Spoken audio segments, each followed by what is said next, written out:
Historias al descubierto. Yo soy Matías Gembe y juntos vamos a explorar el mundo de las profesiones. Hoy nos visita Matías Barrio Nuevo, geólogo. Bueno, Historias al descubierto. Este es nuestro primer capítulo. Muchísimas gracias, Matías Barrio Nuevo. Gracias por la invitación. Tu profesión es la geología. Así es. ¿Cómo comenzaste? ¿Cómo fue el Matías de niño? ¿Te interesaste mucho por la naturaleza? ¿O tus padres te incentivaron? ¿O cómo empezaste en la geología? Yo creo que tiene que ver mucho con mis viejos, sí. Yo soy de Córdoba, hace 8 años me vine acá a Mendoza, casi 9 ya.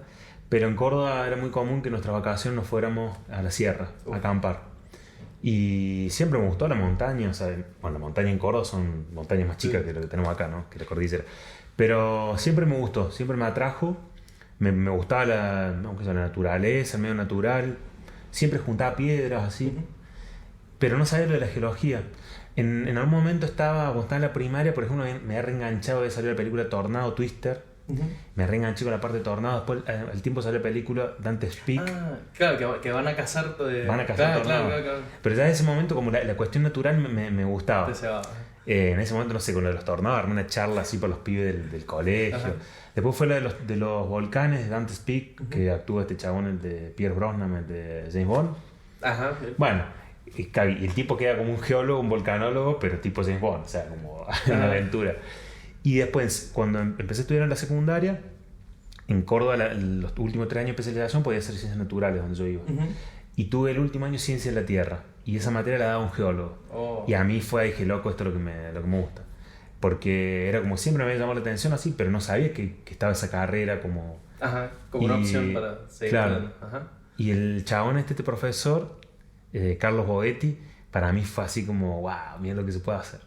Fuimos con mi viejo, yo me anotó en ingeniería mecánica en la UTN en Córdoba, y fuimos con mi viejo él me acompañaba a ver lo que era la carrera de geología, y mi viejo me preguntaba, ¿qué vas a hacer con geología? Onda como que después que terminas, no sé, cualquier otra cosa, porque no es conocida la carrera. Claro, es como lo mismo que pasa con la música, como que vas a estudiar música y ¿qué vas a hacer? ¿Qué vas a hacer? Claro. Y bueno, y ahí arranqué. Por suerte, en primer año en geología, en la carrera, tenés muchas materias básicas, matemática, física y química, pero tenés una materia que es geología general, que es como una introducción a la geología. Y eso fue para mí como una de las materias más lindas, porque el profesor que nos dio fue un profe realmente muy formado como profe, como docente. Y yo me acuerdo mucho de esas clases del tipo fui, wow, esto recopado. Vos ahí dijiste, esta es mi carrera. Sí. ¿Viste? Son esos profesores que te cambian o te incentivan en la carrera, porque muchas veces te pasa, no sé, tenés materias que son media bodrio, a todos nos pasan y con geología, esa geología general fue... Y ahí dije, chao, esta es tu carrera. La posta. Qué hermoso. ¿Y por qué viniste a Mendoza? ¿Viniste acá para hacer un estudio mayor, un doctorado o algo así? ¿O por qué viniste a Mendoza? Claro, yo apenas me recibo, en realidad no estaba recibido, me estaban faltando unas materias, empecé a trabajar en minería, pero siempre me llamaba la atención la investigación. Y hasta ese momento, acá en Argentina, la investigación está casi todo regulada por CONICET, que es el Consejo Nacional de Investigaciones Científicas y Tecnológicas, y da unas becas para hacer doctorado. Hasta ese momento, hasta 2015, vos podías hacer doctorado hasta los 30 años. Después se lo sacaron, ahora uno puede empezar a hacer el doctorado a la edad que quiera. Yo ese año en 2015 cumplí los 30 años, era mi último año para aplicar. Y dije, bueno, justo sale un llamado para venir acá a Mendoza a estudiar la cordillera. En Córdoba, esta materia que estudia la cordillera, se llama tectónica, en ese momento no estaba, o sea, había un grupo que laburaba con tectónica, pero más vinculada a las sierras. Y dije, chao, esta puede ser la oportunidad. Y bueno, y avisé en la empresa que laburara ahí, apliqué el doctorado a la beca, que se apliqué en julio de 2014, a diciembre de 2014 me dan el resultado, y en marzo de 2015 me muevo para acá. Ajá. ¿Y ese fue uno de tus primeros viajes en tu carrera o tuviste otros anteriormente? No, y por suerte con la carrera, que yo también estoy muy agradecido, muy agradecido, la posibilidad de viajar. Ya desde en el primer año de la materia, este tipo que te contaba, yo cuando he dado una charla para estudiantes de geología les digo esto, de que para nosotros el aula es el campo. Claro. Campo le decimos no al que tenemos sembrado. Campo le decimos ir a la montaña, a la gente que trabaja con río, ir al río, ir al trabajo, campo, a la naturaleza. Claro, lo que tiene es que la información no llega hacia vos, sino que vos tenés que ir a la información. Totalmente, claro. Ajá. Entonces el trabajo de campo es cuando estás en la facultad, tu aula. O sea, porque a vos te enseñan, y yo me acuerdo mucho de eso, con estas clases de tipo nos mostraba, en ese momento eran Filmina, no era todavía el PowerPoint, un tipo de roca especial. Ajá. Cuando nos lleva al campo, ahí en la Sierra de Córdoba, nos dice, bueno, a ver qué es esto. Y ninguno mirábamos todos, decíamos, ¿qué será? Y el tipo nos dice, este es un dique, se llama dique, lo habíamos visto en la clase anterior. Y ahí dije, loco, qué importante venir al campo, porque, claro, porque vos lo ves en fotos, lo ves en dibujo, y no es lo mismo. Claro. Bueno, entonces gracias a eso viajamos mucho. Ya en la carrera viajás, muchas de las materias tienen viajes de campo. En Córdoba tienen varios viajes. Tuvimos la posibilidad de venir a la cordillera de San Juan y a La Rioja. Ajá. Durante la carrera. Y después de la carrera me sale la posibilidad de, para el trabajo final de grado que te piden, ir a Antártida. Había un profe en la facultad que llevaba estudiantes. El mismo profe. Claro. Oh. En realidad, claro, él pertenecía al Instituto Antártico y siempre iba a trabajar con otro profe. A partir de un año, ese profesor que lo acompañó no pudo ir más, entonces empieza a incorporar estudiantes.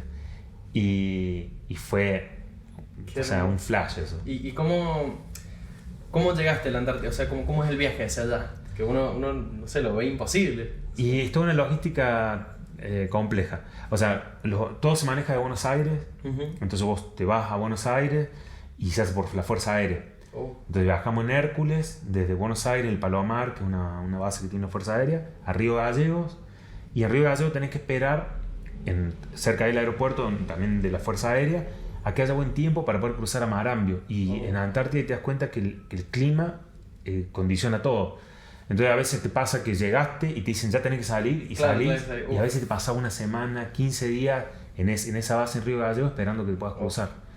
Y después llegamos a Marambio con el Hércules. Tuvimos para ir a Marambio, pero nuestro trabajo era una isla que se llama James Ross, que está entre Marambio y la península antártica. Para llegar a James Ross vas en helicóptero. Entonces nos llevan en helicóptero y en James Ross no hay bases argentinas, hay una base checa, pero no hay base argentina. Entonces hay campas. Armamos todo un campamento con carpa y ahí nos quedamos a laburar. ¿Y cómo van preparados? O sea, a vos te dicen tenés una lista de cosas que tenés que llevar, tenés que comprar muchas cosas vos o te lo financian. ¿Cómo haces con el frío, por ejemplo? Mira, por suerte está todo bastante bien armado. Cuando vos vas a hacer una campaña Antártida, depende de la Dirección Nacional del Antártico, que es la que regula toda la actividad antártica en Argentina. Entonces tienen un depósito, le llaman depósito polar, y vos vas y te dicen, este es tu equipamiento, y vas y te probás ahí la ropa. Te dan todo el equipamiento de ellos. A veces hay falta de stock, pero en general está re bien armado. Claro. Es buena ropa, ropa de buena calidad, técnica tiene que ser, pero te dan todo el equipo de ellos. Entonces vos cargaste ahí todas tus cosas, llevas en un par de bolsos, lo dejas ahí hasta el día que te vas. Generalmente eso lo haces porque antes de viajar a Antártida tenés que también hacerte unos análisis. Como una aptitud física. Claro, ¿sí? Que te revisan todo porque, vos imaginate, suelen tener, digamos, pequeños como guardias médicas. Claro, ¿sí? Claro. Hay médicos ahí, pero algo más complejo. Claro, y más encima lo del clima, que no te pueden ir a buscar en helicóptero en cualquier momento. No, entonces, a veces te pasa que para evacuar te pasa alguna cosa y para evacuar pasa un rato. Claro. Y bueno, y ahí digamos, te dan todo el equipo y entonces vos tenés que llevar unas cosas tuyas, pero en general todo el equipo te lo dan ellos. Así que, y para el frío generalmente te dan, no sé, cosas de pluma, te dan buen equipamiento. Si el día está soleado, llevar a temperatura de 10 grados y vas trabajando bien. Si se pone frío y hay tormenta, puede bajar a menos 20. Y ahí, claro, no puedes ir a laburar. O sea, esos días te quedan en la carpa. Claro. Las carpas son carpas con una lona muy gruesa, porque aparte en verano, cuando uno se va para el sur, los días empiezan a durar mucho más, ¿no? Claro, más de... Y acá cuando ya pasa el círculo polar antártico, que la isla esta está no me acuerdo la latitud, 60 y pico grados estará, un poco más capaz, más de 60 grados. Llega a ser todo el tiempo de día. Claro, de hecho tengo una foto, pasamos Año Nuevo allá brindando a las 12 de la noche y era de día. No, de la carpa tiene que ser una carpa bien, una lona gruesa, porque si no la puedes pasar. Claro, si no te pasa toda la luz. Claro, aparte que resista los vientos y todo, porque son unos caños así. No, está bien armado. ¿Y en la Antártida, por ejemplo, hay formaciones montañosas o es todo más...? No, hay formaciones montañosas. Yo en ese momento, mi trabajo, mi tema, no estaba vinculado a la formación de montaña, sino más vinculado a los glaciares. a glaciares del claro. pasado, digamos. Fue eso. Pero sí hay una continuación, digamos, la cordillera de los Andes, que hacia el sur en Tierra del Fuego hace como una curva. Se podría seguir en Antártida, viste la península, que es como un bracito, la península antártica, sigue por ahí un cordón montañoso que tiene vinculación, digamos, con lo que llamamos la cordillera de los Andes. ¿Y eso por qué se genera? ¿Por un movimiento, por un choque de placas? O sea, es un choque de placas gigante que se forma todo hasta llegar hasta la Antártida. Claro, o sea, cuando en realidad en geología no hablamos de choque o colisión porque eso es algo más específico, pero el ejemplo que tenemos acá, o sea, hay una placa bajo el Océano Pacífico, del lado de Chile, que se está metiendo debajo de la placa donde estamos parados nosotros. Una superposición. Claro, le llamamos subducción, pero es una superposición. O sea, esta placa que viene del océano se mete y nosotros estamos acá arriba, ¿no? Pero claro, que vos tengas dos placas moviéndose en sentido opuesto te genera que se acumulen fuerzas y en largo plazo, en tiempo geológico, una montaña. Y te digo la de colisión o choque porque lo que pasa es que a veces esa placa que nosotros decimos que es oceánica puede traer encima un pedazo de continente. Te digo un pedazo de continente, imaginémonos que de acá a millones de años un pedazo de, no sé, algo como una isla que está en el Océano Pacífico termina chocando acá con el borde este. Entonces no tiene que haber un terremoto o un sismo para que pase esto, sino que está en constante movimiento las placas. A ver, o sea, los terremotos están vinculados, las placas están en constante movimiento, son movimientos que minúsculos. Claro. Generalmente se habla de que el crecimiento de una uña es más o menos el movimiento que tienen algunas placas. No sé, ponerle la placa que viene en el Pacífico se mueve 7 centímetros por año. O sea, no es nada. Claro. Pero de vuelta ahí, y es otra cosa que tenemos en geología, es el tiempo geológico. El tiempo geológico implica millones de años. Nosotros para nuestra escala humana, algo muy viejo tiene cientos de años, como mucho, miles de años. Claro. Para nosotros en geología son millones. De hecho, la edad de la Tierra anda alrededor de los 5.000 millones de años. O sea, estamos hablando miles de millones de años. La cordillera de los Andes tiene más o menos 20 millones de años. Entonces, para nosotros en geología, 20 millones de años es muy poco. O sea, la cordillera de los Andes es algo nuevo. Algo nuevo. O sea, porque digo, miles de millones de años tiene la edad de la Tierra. Y eso ponele en miles de millones de años más. ¿La cordillera de los Andes va a ser mucho más alta todavía o no? No lo sabemos, pero puede ser, o sea, no es que vaya a ser mucho más alta, sino que también hay como un límite por una cuestión de fuerza. Vertical. Claro, que vos podés llegar a cierto crecimiento en la vertical y después por ciertas cuestiones geológicas no podés soportar tanto peso.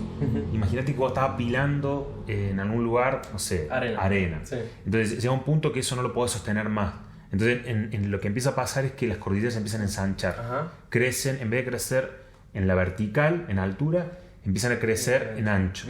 Y es lo que pasa si vos agarras un mapa o una imagen satelital del Google, el altiplano, la Puna, el norte de Argentina y el sur de Bolivia, la cordillera ahí es súper ancha.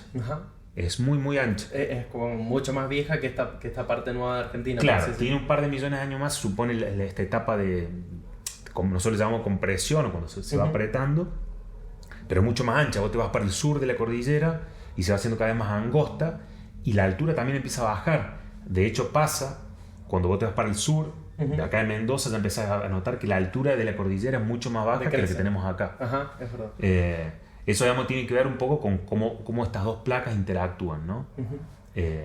Y se vincula. No, lo que te quería cerrar es esto. En tiempos geológicos, millones de años, tiene relación los terremotos con la construcción de montañas. Bien. ¿Por qué? Porque un terremoto sí es algo que nosotros lo vivimos, ¿no? Y es algo instantáneo, algo que ocurre ahora. Sí.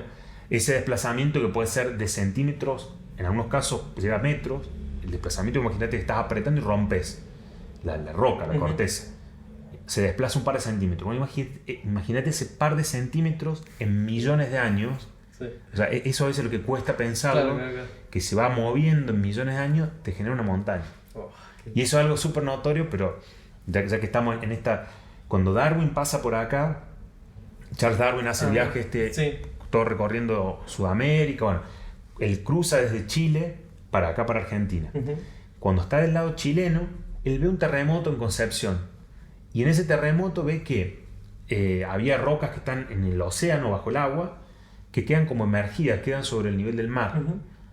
Bueno, como que les llama la atención, así, había rocas que eran del fondo oceánico, digamos, o sea, que se mueven y quedan después del terremoto sobre el nivel del mar. Cuando empieza a cruzar la cordillera, por el paso está acá donde del Tunuyán, Portillo.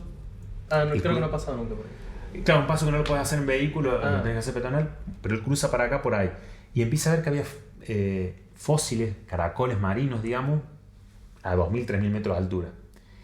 El tipo hay que pensar en esto, hace más de 150 años atrás, todavía no estaba instalada la teoría tectónica de placas, que explica todo, digamos, cómo funciona un poco el planeta. Todavía no se entendía bien y no se sabía lo de la escala de tiempo geológico. Y el tipo, o sea, hace esa relación, o sea, él vio por un terremoto roca, o sea, y bichos del mar, caracoles del mar, no sé, que estaban sobre el nivel del mar. Claro. Y después ve, cruzando la cordillera, que había fósiles marinos de millones de años atrás, pero estaban sobre el nivel del mar. Y haces esa relación de que esos procesos de millones de años de terremotos pueden terminar poniendo rocas que estaban al nivel del mar a 3.000, 4.000 metros de altura o más todavía. Qué loco. Y en ese momento todavía se discutía la edad de la Tierra. O sea, para ese momento se calculaba que la edad de la Tierra era un par de miles de años. Por toda, digamos, la hipótesis o la teoría que más estaba vinculada o que se creía tenía que ver con lo religioso, o sea, de la creación de la Tierra. Claro. O sea, tiene que pasar un tiempo hasta que se empieza a ver que los procesos geológicos llevan mucho más tiempo. Darwin también lo nota con la cuestión evolutiva, ¿no? de las especies, pero que los procesos geológicos llevan mucho más tiempo, por lo tanto la Tierra no puede tener un par de miles de años. Claro. Tiene que ser bastante más vieja. ¿Y hay muchos más fósiles acuáticos que terrestres? No, o sea, en la cordillera también parece que tiene que ver con cómo se preservan. Ah, claro. Porque vos necesitas también que, por ejemplo, imaginemos un zorro que se muere ahora en la cordillera y lo arrastra el río o lo que sea. A medida que lo va arrastrando se va desarmando, ¿no? Claro. En cambio, a veces en el fondo del mar o lugares así no hay tanta energía del agua, entonces los bichos que se van muriendo no se disgregan, no se desarman tanto. Puede ser eso que tenga un potencial de preservación mayor que algo continental. Claro. Y acá en Mendoza también, por ejemplo, el viento sonda supongo que erosiona muchísimo más las muestras geológicas, ¿o no? O sea, erosiona, pero yo creo que tiene que ver también, que son eventos más puntuales, ¿no? Claro. O sea, vos tenés eventos, el viento erosiona, pero de los factores o de los procesos erosivos no es el más potente. El agua y el hielo de los glaciares erosiona más. Ah, mirá vos. Claro. Uno pensaría que el hielo preserva mucho más la... No, el hielo de hecho, imagínate, tiene una fuerza como si vos fueras... Sí, a veces cuesta pensarlo, pero un glaciar, vos imaginate... Los videos que hemos visto el Perito Moreno, siempre fíjate que tiene metido bandas así colores negros. No está el hielo generalmente puro, celeste o blanco. Claro, sí, como un azul oscuro. Pero a veces tiene cosas negras metidas. Esas cosas negras que tiene metidas son rocas, que va arrastrando el fondo, o a veces caen de los costados, pero erosiona bastante. Los glaciares tienen un poder erosivo súper alto. Y el viento tiene un poder erosivo, pero no es tan alto como el agua o el hielo. Y acá en Mendoza, por tener un clima seco, árido, no tenés tanta erosión en general. O sea, hay más erosión en climas más húmedos. ¿Y en qué país, o sea, qué otro país has viajado, o sea, acá en Mendoza, que hayas visto muchas cantidades fósiles o muchas muestras que vos puedas agarrar así y aprender de ese lugar? Bueno, antes que nada hay que avisar que los fósiles no los podríamos agarrar más que para estudiarlos, ¿no? Sí. Claro, eso ustedes tienen permitido analizarlos, o sea... Sí, nosotros, por ejemplo, los fósiles nos sirven más por lo que nosotros hacemos en nuestra área, por cómo se deforman. Después si querés hablar un poco de eso. Pero la gente que trabaja con fósiles, los paleontólogos, sí tienen permiso para ir a trabajar con eso. Bien. De hecho, vos tenés que pedir un permiso acá, por ejemplo, en Mendoza, donde vas a trabajar, a la provincia donde vas a trabajar, diciendo qué es lo que vas a hacer, diciendo qué tipo de muestra vas a sacar, y te lo tienen que habilitar o no. Generalmente te lo habilitan.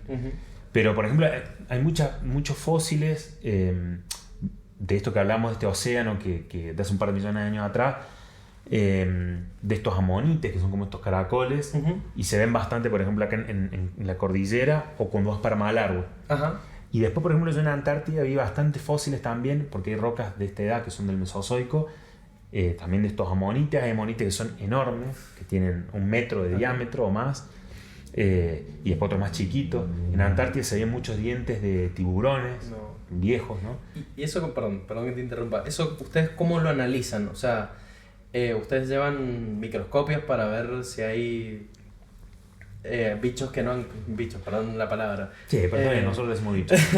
que no conocen antes, o cómo hacen para aprender de esas muestras.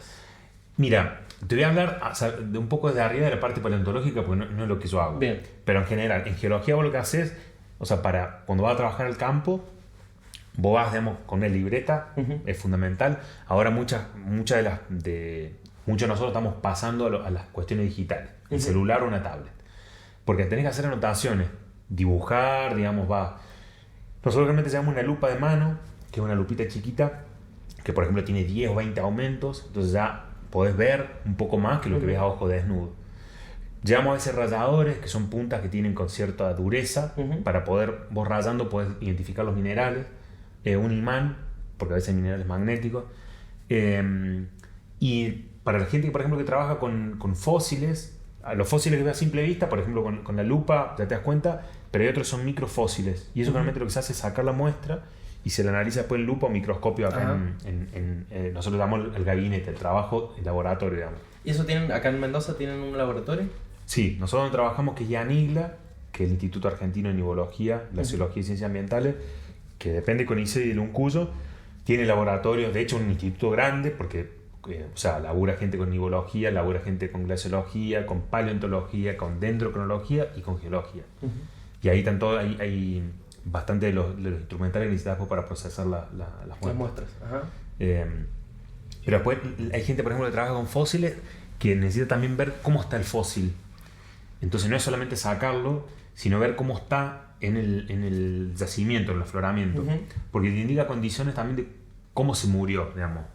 Y te da una idea del ambiente para ese momento. Entonces hay gente que no es solamente, bueno, sacamos esto, sino primero estudiar cómo está, qué disposición tiene, porque probablemente no sea un solo fósil, quizás hay otros restos.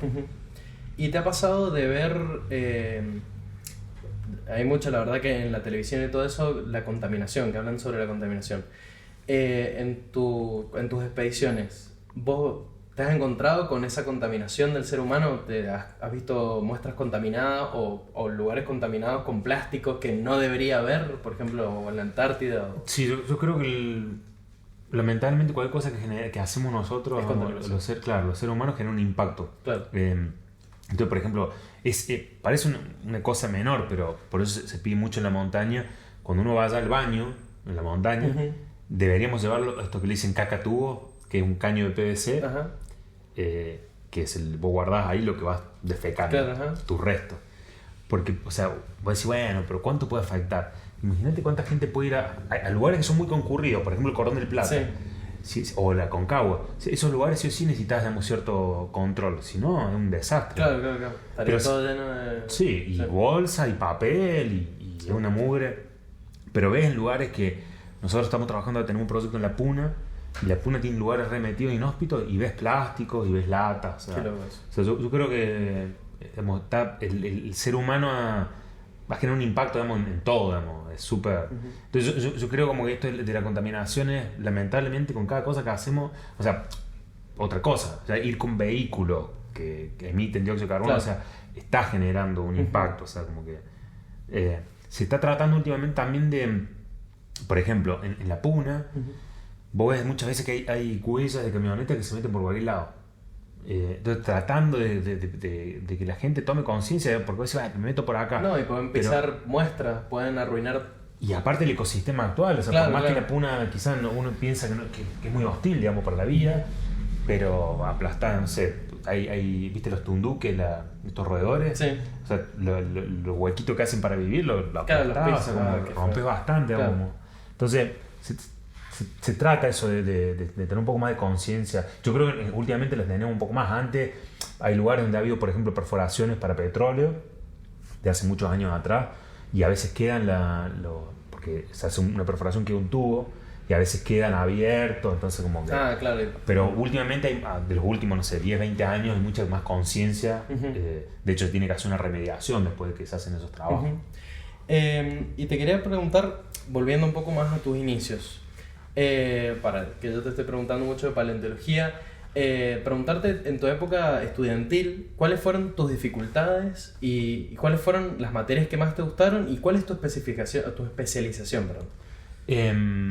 Yo creo que la carrera todo nos arranca costando bastante las matemáticas, los análisis matemáticos y física, que son esas materias más básicas, y me parece que tiene que ver con que muchas veces no tiene cuando te la explican no tiene una aplicación directa en geología. Entonces a vos te explican, no sé, hacer una derivada o una integral, y decís, ¿para qué me sirve esto? Después, más adelante te das cuenta para qué te sirve. Entonces en ese momento, medio la estudiás de memoria, la estudiás así, bueno, a ver, hagamos esto por un ejercicio.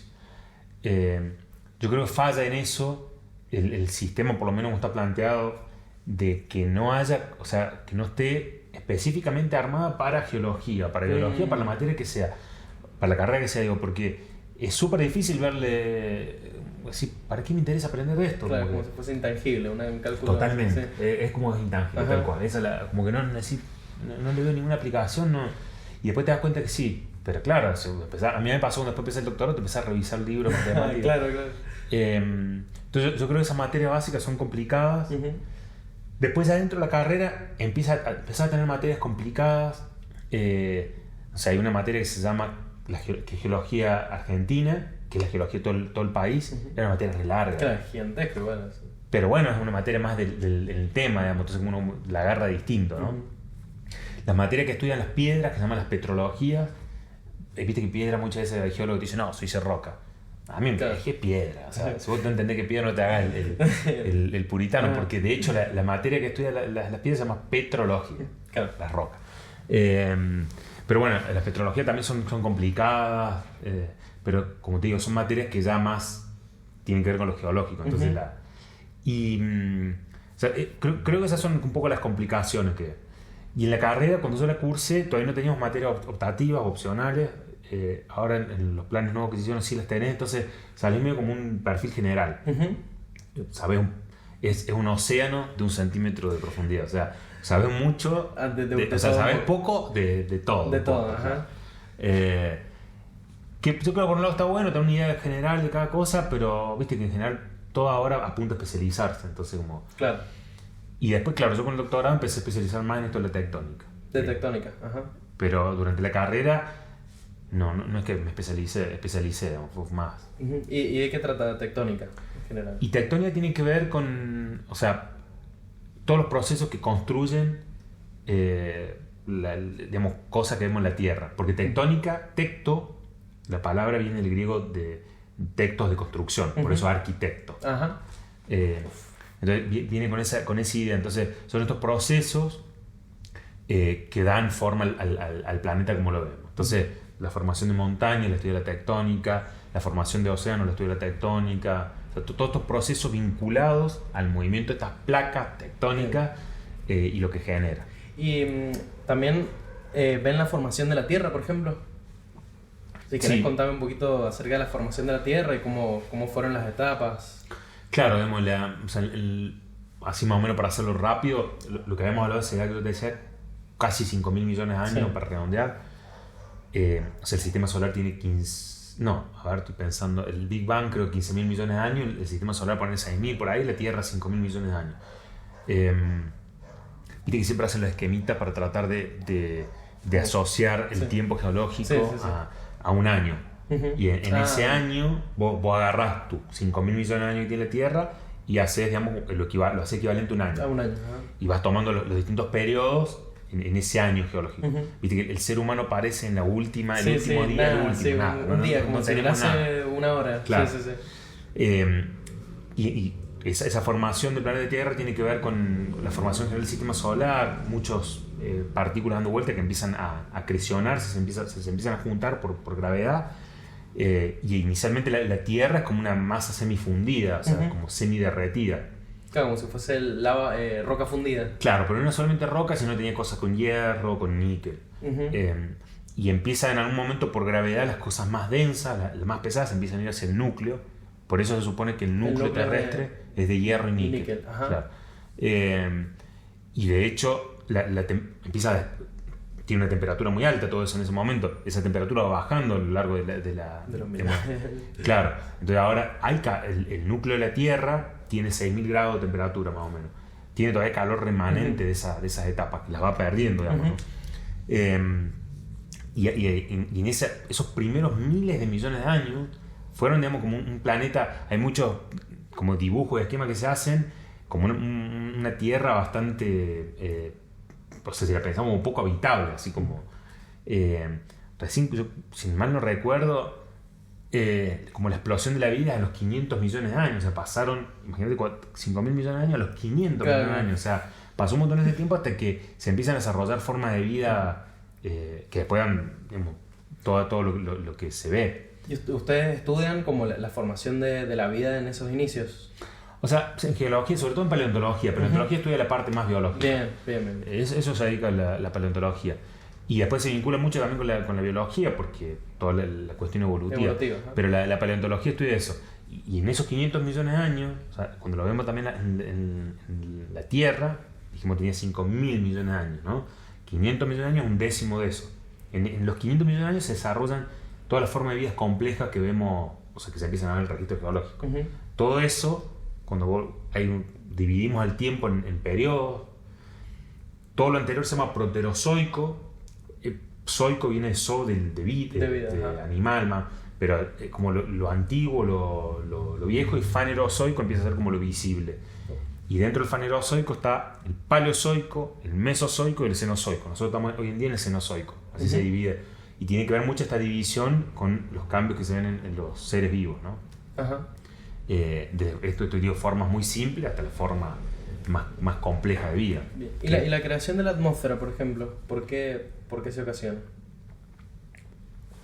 O sea, hay algún momento toda como esta sopa que le dicen con una temperatura muy alta, empiezan a generarse un cambio en la atmósfera por gases que van aportando también desde los, viste que habíamos hablado hace un rato, creo, de los volcanes, los volcanes aportan un poco de gases, por ejemplo, dióxido de carbono, empiezan a modificar la atmósfera, y supone también que el paso de las plantas, de vegetales, al ambiente terrestre, empieza también a modificar la atmósfera. Entonces, esto como un cambio de varias cuestiones, por un lado la parte del volcanismo, también, por ejemplo, hay cambios en que uno a veces no lo vincula, pero la meteorización de rocas, por ejemplo, o sea, que vos alteres rocas que también te generan emisión de gases. Entonces hay como muchos factores generando esto, pero supone que las plantas pasar al ambiente terrestre empiezan a modificar la atmósfera bastante, digamos, ¿no? Claro, o sea, se ha estudiado de que las plantas empezaron en el agua primero. Eran formas tipo como poner fitoplancton, una cosa así muy simple. Bien, y en algún momento hacen el cambio pasan a los ambientes terrestres. ¿Te ha pasado alguna cosa extraña en tus viajes? Así, algo paranormal o... No, paranormal no, pero ponele, me pasó hace un par de años, 2 años atrás, el terremoto en enero de 2021, el de San Juan.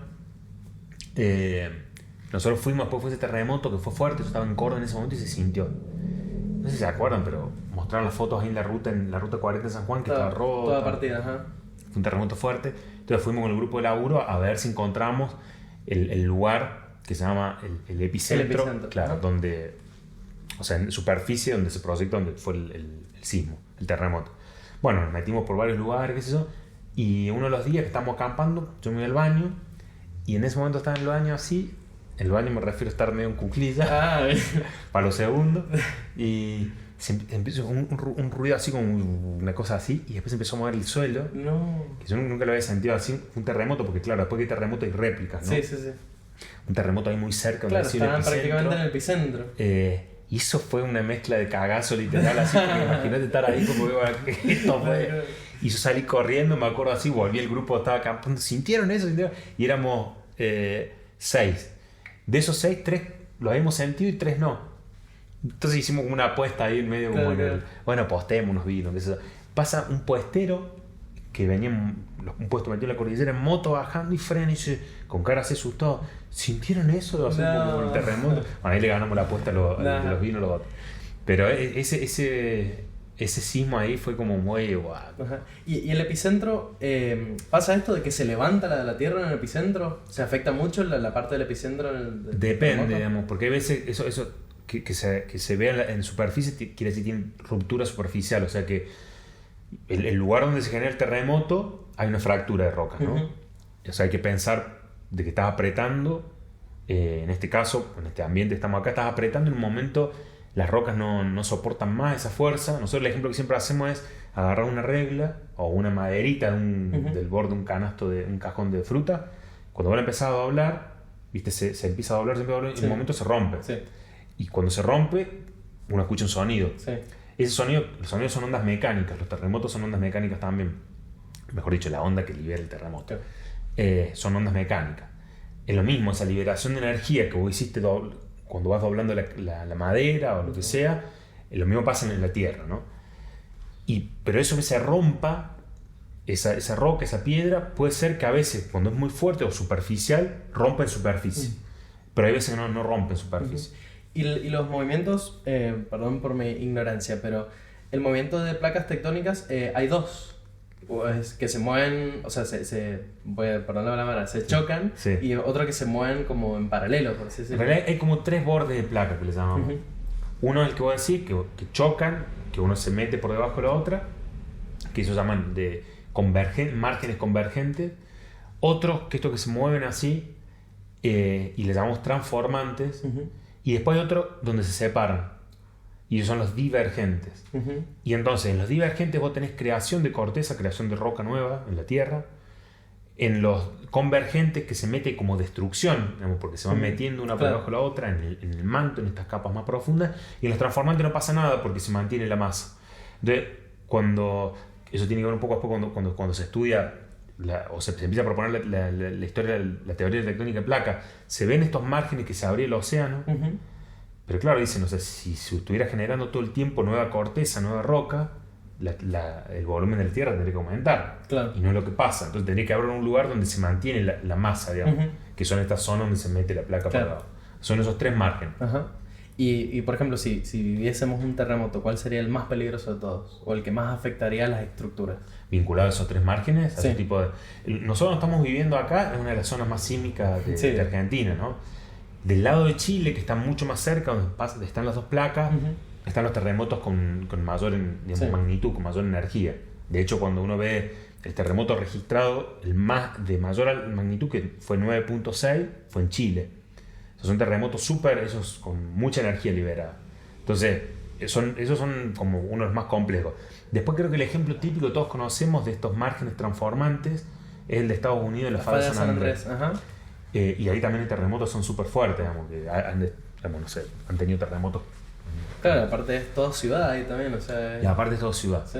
Entonces, digamos, como que... Y eso que decís es súper importante, o sea, porque podés tener terremotos que son súper destructivos, pero si vos no tenés nada de infraestructura humana, es un terremoto más. Sí. Entonces nosotros también, desde un punto de vista antrópico del ser humano, ¿no? Que catalogamos el sismo destructivo, qué sé yo. Pero esos terremotos también dependen de donde nosotros hemos instalado nuestras ciudades. Claro. Y cómo la hemos construido, ¿no? También. Entonces, o sea, el sistema de medición también es con respecto a la destrucción que hay en la ciudad. Hay como 2 escalas, digamos, que se usan. Una que tiene que ver esto con la intensidad, que se ve cuánto es la destrucción. Entonces, el mismo terremoto por ejemplo, un terremoto acá en Mendoza, si destruye edificios, qué sé yo, va a tener una intensidad alta, ¿no? Pero ese mismo terremoto, como pasa con el sonido también, cuando vos te alejas de la fuente de sonido, vos la escuchas menos, ¿no? Sí.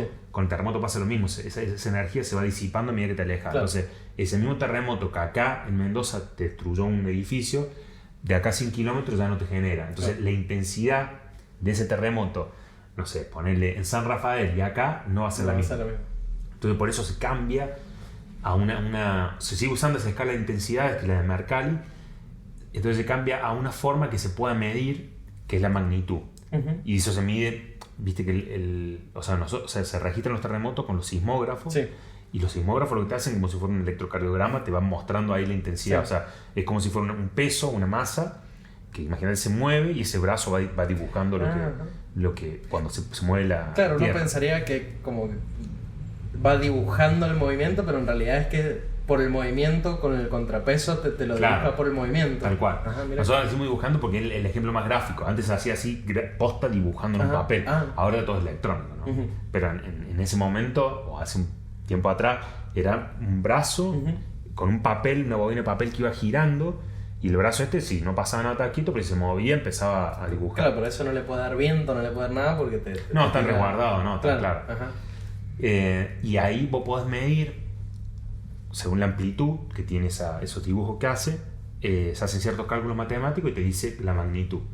Y eso sí es una medición que te da como una idea de la energía liberada, y la podés medir acá, en San Rafael, donde sea, y va a ser la misma. La misma, ajá. Claro. Y por ejemplo, la escala de Richter, yo he escuchado que ya no prácticamente ni se usa. ¿Por qué no se usa más la escala de Richter? Porque pasó de que se empezaron a estudiar, o sea, en terremotos que tienen mucha energía liberada, mucha magnitud, esa escala empieza como a dar problemas en los cálculos. Entonces se creó una escala nueva, se llama magnitud-momento, una escala nueva. Sin embargo, la gente en los medios, o todos, cuando hablamos, seguimos diciendo, tuvo, no sé, un terremoto de 8 grados Richter. Tampoco se usa, ya no se usa la palabra grados. No sé por qué quedó eso. Pero viste, son esas cosas que están instaladas. No, o sea, la magnitud del terremoto fue de 8. Bien. Pero ha quedado instalado. Mirá vos. Volviendo un poco más a la contaminación que te preguntaba. Esto es no sé si te la querés jugar o no. ¿Qué pensás? ¿Cuál es tu opinión personal acerca de la minería? Y si crees que la gente está muy asustada, que es lo que se ve mucho, que la gente se asusta con la minería, yo creo que por desconocimiento también. ¿Cuál es tu punto de vista acerca de la minería? Si la minería puede ser buena, si es muy contaminante, si puede... vos me hablabas mucho sobre el análisis que se puede hacer para no contaminar, justamente, de hacer un plan de no contaminación. ¿Cuáles son tus pensamientos acerca de la minería? O sea, yo creo que no es que no contaminación, porque va a generar un impacto, o sea, lo que sea. El tema es mitigarlo, ¿no? Tratar de reducirlo al mínimo, controlarlo. O sea, para mí la minería es una actividad importante, pero una actividad económica importante y que hay que hacerlo, ¿no? O sea, eso como primera respuesta. Para mí hay que hacerlo, es como una actividad como la extracción de hidrocarburos, como la necesidad. Claro. De hecho, el año pasado había una presentación a un congreso que fui, que hablan de esto de la transición que se viene hablando hace rato, de pasar esta fuente de los combustibles, por ejemplo, no renovables, fósiles, a otra fuente. Hacer eso implicaría una cantidad de metales, o sea, necesitaríamos mumuchos metales, claro, desde litio, por ejemplo. Bueno, el litio para las baterías, pero aparte, no sé, el cobre para la conducción, o sea, ¿de dónde va a salir eso? Claro, de la minería. Yo creo que tiene una mala prensa, porque lamentablemente también ha habido bastantes errores y accidentes que a veces han estado ocultos, pero yo creo que es una actividad importante que tiene que estar regulada. Me parece también que lo que tendría que pasar, o se tendría que intentar, es, como pasa en el agro, que siempre se plantea Argentina como el granero del mundo, y que hay que exportar, es tratar de en vez de vender la materia prima, darle un valor agregado. Entonces, en vez de vender, no sé, el cobre como un concentrado, hacer los cables acá. Claro. Porque eso te genera mucho más también, digamos, empleo. Entonces, con el litio ahora, yo creo que es crucial digamos, la situación en la que está Argentina. O sea, hay que hacer algo porque el litio ahora, están todas las empresas a favor del litio. Eso, y tenemos que ver si vamos a vender directamente el litio como sal de litio, o vamos a vender baterías de litio desarrolladas acá. Claro, nosotros tenemos más precio, como más caro, más procesado, por así decirlo. Claro, y si no, aparte seguimos como con esa idea de hace un siglo atrás que vendemos la carne en Inglaterra, lo que sea, o los cueros, y compramos después las cosas manufacturadas en Inglaterra. Hace 100 y pico de años pasaba eso. O sea, para mí eso tiene que cambiar, y yo creo que en Argentina tenemos la capacidad para hacer esas cosas, pero bueno, como una decisión política, digamos, de decir, bueno, en vez de mandar así el metal, lo hacemos acá, digamos. Entonces, yo creo que puede ser una fuente de ingresos importante, pero con control. Y también tiene que ver con, digamos, a ver, vos me decís, por ejemplo, hacer un proyecto acá en la cordillera, y choca, a todos nos choca decir, pero hay muchos lugares que están, o sea, por lo visual, digamos, que podés hacerlo en ciertos lugares que no van a tener tanto impacto visual, porque creo que una de las cosas más choca. El impacto, por ejemplo, que tiene que ver con el uso de agua. Yo ahora no tengo bien los números, pero se han hecho estos estudios de cuánto es el consumo que se hace de agua para extracción de ciertos minerales, porque también esa agua se reusa después. O sea, generalmente las mineras suelen tener plantas que después filtran y reusan parte de esa agua. Claro, no es que tiran todo el agua que usan. Entonces, y hay cálculos hechos, no los tengo acá, no sé, pero de cuánto es el uso en la industria minera y cuánto es el uso, por ejemplo, en la agricultura u otras industrias, o en la industria química. Y después con el uso de ciertos químicos también hay como una mala fama, por ejemplo esto del cianuro, qué sé yo, pero también depende de cómo esté el mineral. No es que siempre vas a necesitar sacar con cianuro el mineral, claro. O sea, depende de cómo esté y que quieras explotar. Entonces hay como mucha desinformación de que minería a cielo abierta, cianuro y agua. Entonces como que, y para mí eso es como una desinformación absoluta. Yo creo que, y ahí sí por ejemplo fallamos nosotros, creo que fallan las empresas mineras también, de no ser más abiertas, de salir a decir, loco, a ver, pasen, no sé, porque creo que a todos nos generaría algo si viene y se instala una empresa a 10 cuadras de tu casa, sí, no sé. Sí. Que sea mucho más abierta, digamos, porque a todos nos genera desconfianza. Y ha habido accidentes, o accidentes o incidentes, no sé, porque accidente cuando algo no está planeado, que sea incidente a veces por algún tipo de negligencia. Sí. No sé, hace un par de años atrás, no sé si se acuerdan eso, lo del Vale en Brasil, una empresa en Brasil, que se le rompió un dique, o sea, el dique como si fuera potrerillo, con todo el dique cobre que se llama. Claro, y se rompió. Entonces, eso tiene que estar monitoreado, súper controlado. Eso puede ser que tenga accidentes, digamos, pero bueno, uno tiene que tratar de minimizarlo. Y contaminación va a tener desde el mismo instante que vos pongas un campamento minero en un lugar donde no hay nada. Claro. Va a tener, o sea, que tratar los residuos de cloacales, va a tener que tratar, o sea, ya va a tener contaminación. Entonces, decir, porque también lo he visto que a veces hay empresas saben decir, nosotros no contaminamos, y no es verdad, porque claro. o sea, que contamina, se trata de reducir eso. Entonces, para mí, como medio como un juego ahí de, bueno, como un control importante, ver también de qué forma se hace y cuánto se puede, digamos, esto que digo, la batería como el ejemplo más claro ahora del litio, cuánto se le puede agregar de valor acá en Argentina y no sacar el material como una materia prima solamente. Pero yo creo que sería súper beneficioso con todas estas condiciones, digamos. Y por ejemplo, ¿Mendoza tiene bastante litio, bastantes minerales que pueden ser explotados? ¿O? No litio, que yo sepa. O sea, el litio generalmente está como en los salares, que eso está en la puna, y después en ciertas rocas que le llamamos pegmatitas, pero que yo sepa acá en Mendoza mucho no hay de eso, pero hay más vinculado cobre, oro, sí hay. Pero bueno, vamos, o sea, acá en Mendoza está súper paralizado, ¿no? O sea, no se puede. Sí, no se puede. Pero yo creo que sí, es como una actividad que tendría que revisarse y con mucha mayor participación ciudadana. Para mí lo que se hizo hace un par de años atrás, de querer modificar la 7722 así de una como se hizo, fue muy desprolijo. Claro. O sea, porque más vale que la gente va a reaccionar. Va a reaccionar. O sea, vos tenés que eso tiene que ser un proceso que, porque sabés que hay resistencia, tiene que ser un proceso que no sé, invitar a la gente que participe, no pueden hacerse las cosas así, porque peor, más resistencia va a encontrar. Claro. Sí, yo creo que eso estuvo re mal. Bueno, ahora volvamos, me gustaría, algo que nos gusta a todos, por las películas y todo eso, la formación de los volcanes. ¿Cómo se forma un volcán? ¿Cuáles son los peligros cuando hay erupciones de los volcanes?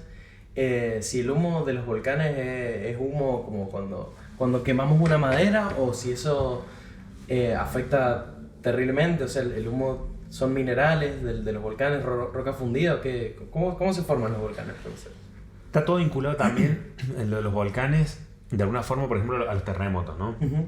Pero básicamente, el ejemplo más claro que tenemos acá es esa placa que se va metiendo por debajo de la otra.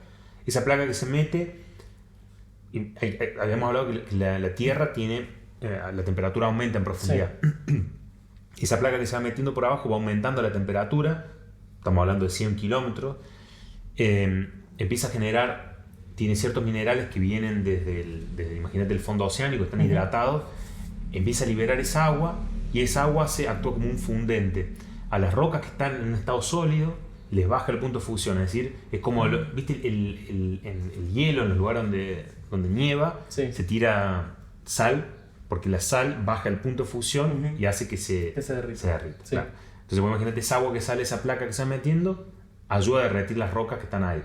Esas rocas derretidas tienen menos densidad y tienden a ascender. Es como vos pones la calefacción, vos tenés calefacción en una casa, o el helio empieza a ascender a la corteza, en un momento termina como un volcán. Básicamente es eso. Pero hay lugares donde no tenés una placa metiéndose así, sino que vienen desde el manto, material con menor densidad caliente que va ascendiendo, nosotros le llamamos plumas, y generan un punto caliente. Por ejemplo, Hawái, que es el ejemplo más, o Islandia. Es un volcán que no está vinculado, por ejemplo, a montañas como la que tenemos acá.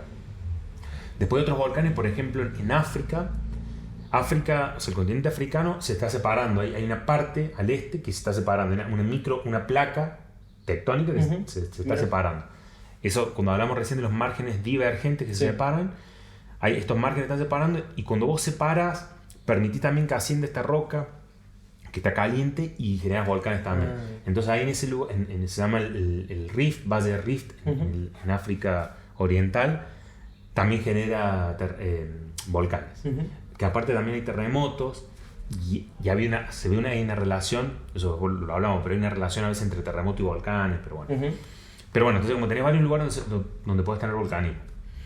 Y después esa roca fundida, los volcanes tienen distintas clasificaciones en función de cómo es la erupción. Esa roca fundida, por ejemplo, siempre hay que tratar en geología hacer las analogías con otras cosas. La botella gaseosa tiene gas en su interior. Sí. Todos sabemos que si la agitamos y se la damos a alguien, corramos no, porque le va a meter un... Bueno, imagínate, hay gases dentro de esa roca que está fundida. ¿Qué es lo que hacemos cuando abrimos la botella de coca? Le estamos bajando la presión. O sea, ha juntado una presión eso de abajo, adentro de la botella, y vos al abrirla liberás esa presión. Cuando nos vamos a profundidad en la tierra hay mucha más presión. Imagínate, esa roca va ascendiendo con todos esos gases, va disminuyendo la presión, esos gases se expanden y generan una ebullición, explosión, lo que sea. Entonces, a veces depende del tipo de erupción que sea, va a generar mayor o menor explosión. Y muchas veces ese material imagínate, a nosotros nos pasa con la gaseosa, se dispersa gaseosa. Pero esto se dispersan rocas que a veces terminan siendo sílice, ¿viste la piedra pómez? Sí. La piedra pómez es una piedra volcánica. ¿No? Por eso tiene todos esos huequitos, son todas vesículas del aire, de gases. Claro.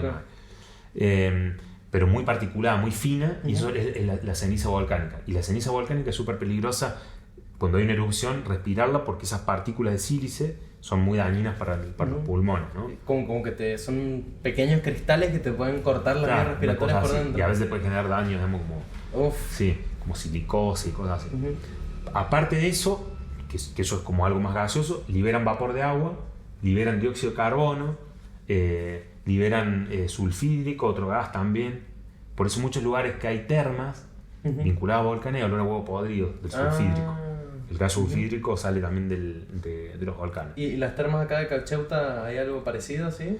No todas las termas tienen que ver con volcanes. Bien. Porque por esa misma razón que hablamos recién de que a medida que aumentamos la profundidad de la tierra, aumenta la temperatura, hay fracturas o fallas imagínate que empieza a pasar el agua de lluvia o de la nieve que se derrite en la montaña, se mete por esta fractura en profundidad, y en la tierra tenemos que cada kilómetro que vamos de profundidad aumenta 30 grados la temperatura, más o menos. Entonces si vos ya llegaste a 2 kilómetros de profundidad, tenés 60 grados de temperatura. Esa agua se calienta, le baja la densidad, tiende a ascender. Y a veces tenés termas que no están vinculadas a volcanes, sino por ese mismo proceso. Claro, por ese mismo proceso. Mirá vos, qué loco. Entonces, claro, sí, en las termas de Caucheuta sí hay un agua así es termal, pero no es vinculada a volcanes. Pero cuando vos te vas, por ejemplo, para el sur, en la zona más larga, hay algunos lugares que sí tienen termas, o por ejemplo en Neuquén, no sé, Cabiagua, yo no conozco, pero como el típico ejemplo, que tenés termas ahí, y ellas sí están vinculadas a volcanes, ¿no? Si querés, háblame, si tenés algunos conocimientos de actualidad de Islandia. ¿Qué es lo que está pasando en Islandia? Bueno, justo recién hablamos esto de los puntos calientes que se llaman. O sea, hay ciertos volcanes que se forman aislados, o sea, no vinculados a estas placas, ¿no? Islandia es un caso que justo ocurre en un lugar donde las placas se están separando, la placa norteamericana y la euroasiática se están separando, pero justo hay un lugar donde impacta una pluma. Y ese material que se va fundiendo, esa roca fundida, se empieza a acumular hasta que llega un punto que tiene que ascender. Claro. Y es lo que se viene notando en Islandia. Y también hay periodos de actividad volcánica, ¿no? Y pensemos en periodos de actividad volcánica en tiempo geológico. Bueno, para nosotros puede ocurrir que un periodo de actividad volcánica sea cientos de años, y para nosotros es una locura, pero en tiempo geológico no es nada. Claro, no es nada. Esas cámaras que se llaman cámaras magmáticas, que van juntando que van juntando magma, en algún momento empiezan a tener que liberar toda esa presión. Y es lo que viene pasando en Islandia hace rato. La isla es una isla volcánica, o sea, la isla completamente una isla volcánica, o sea, todo volcán.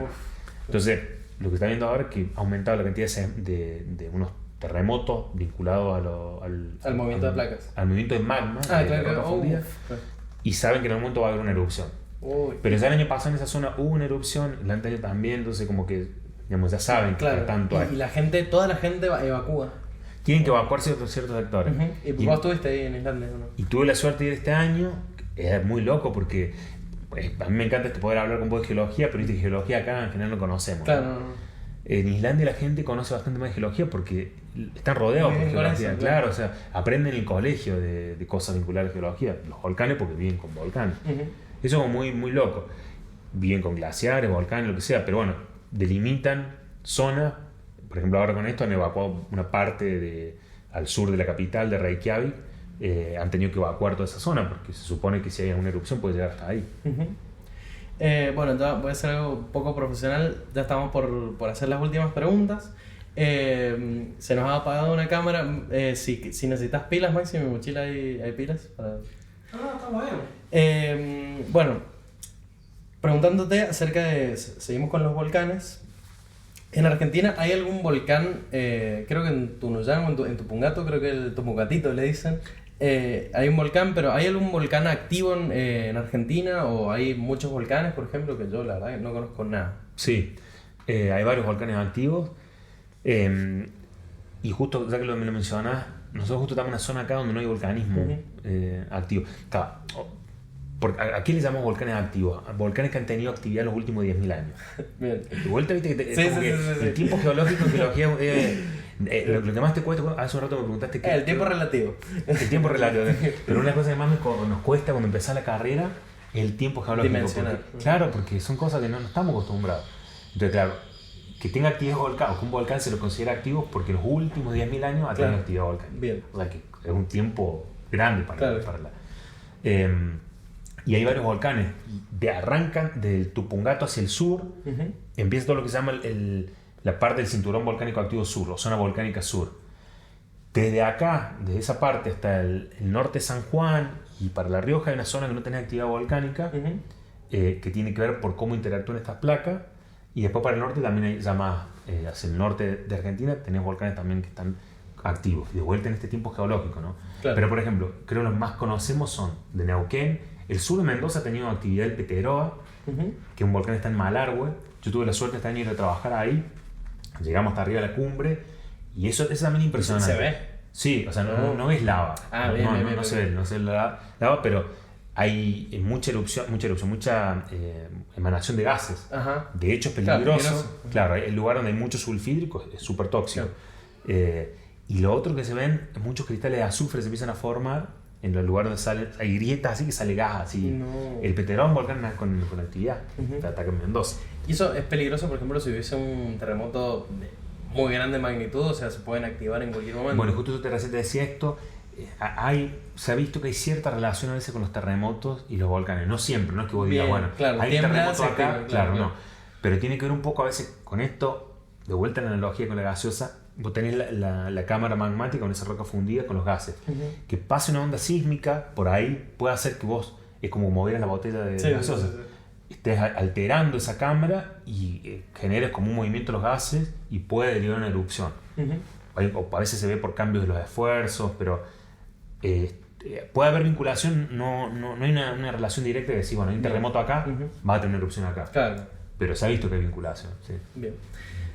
Bueno, acá nos trajiste un libro, no sé si querés hablar de alguna bibliografía que a vos te guste para recomendarle a la gente. Yo voy a arrancar por estos dos que traje porque voy a aprovechar que ahora se puede acceder todo en internet o por la porque parece que hice propaganda, pero el SEGEMAR es el Servicio Geológico Minero Argentino, que es el servicio que hace los estudios de geología argentina. Y esto está bueno porque es para interés general, me parece, son sitios de interés geológico.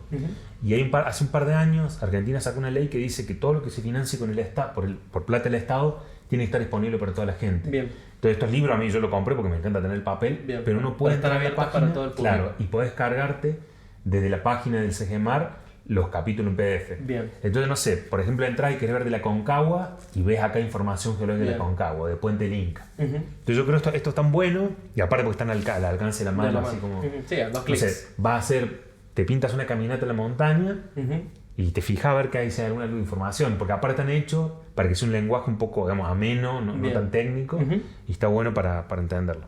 Y después traje todos otros dos, porque está editado acá por la de Jung, que es la editorial de Loncuyo, que es está temblando, y habla un poco de los terremotos y de la sismicidad que en Mendoza. Está hecho por gente acá, colegas ahí del Yanigla.